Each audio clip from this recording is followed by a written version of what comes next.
Luke chapter 21. Then Jesus looked up and saw the rich putting their gifts into the treasury.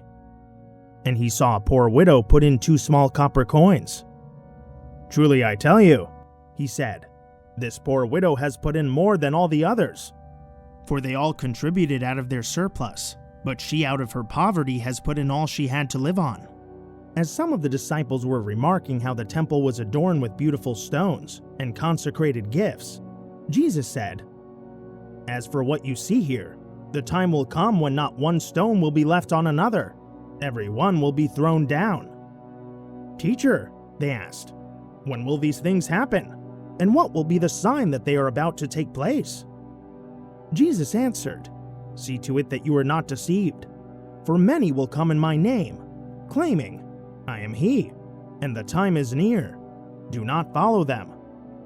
When you hear of wars and rebellions, do not be alarmed. These things must happen first, but the end is not imminent." Then he told them, "Nation will rise against nation, and kingdom against kingdom. There will be great earthquakes, famines, and pestilences in various places, along with fearful sights and great signs from heaven. But before all this, they will seize you and persecute you. On account of my name, they will deliver you to the synagogues and prisons, and they will bring you before kings and governors. This will be your opportunity to serve as witnesses. So make up your mind not to worry beforehand how to defend yourselves. For I will give you speech and wisdom that none of your adversaries will be able to resist or contradict. You will be betrayed even by parents and brothers and relatives and friends, and some of you will be put to death. And you will be hated by everyone because of my name. Yet not even a hair of your head will perish. By your patient endurance, you will gain your souls. But when you see Jerusalem surrounded by armies, you will know that her desolation is near. Then let those who are in Judea flee to the mountains. Let those in the city get out, and let those in the country stay out of the city. For these are the days of vengeance, to fulfill all that is written. How miserable those days will be for pregnant and nursing mothers! For there will be great distress upon the land, and wrath against this people.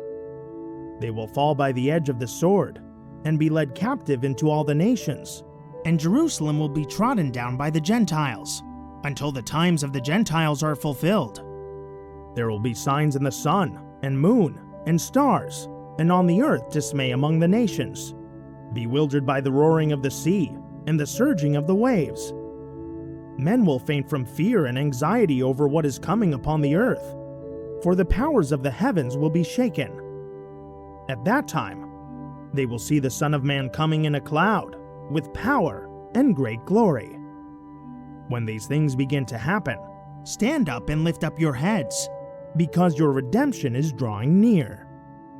Then Jesus told them a parable. "Look at the fig tree and all the trees.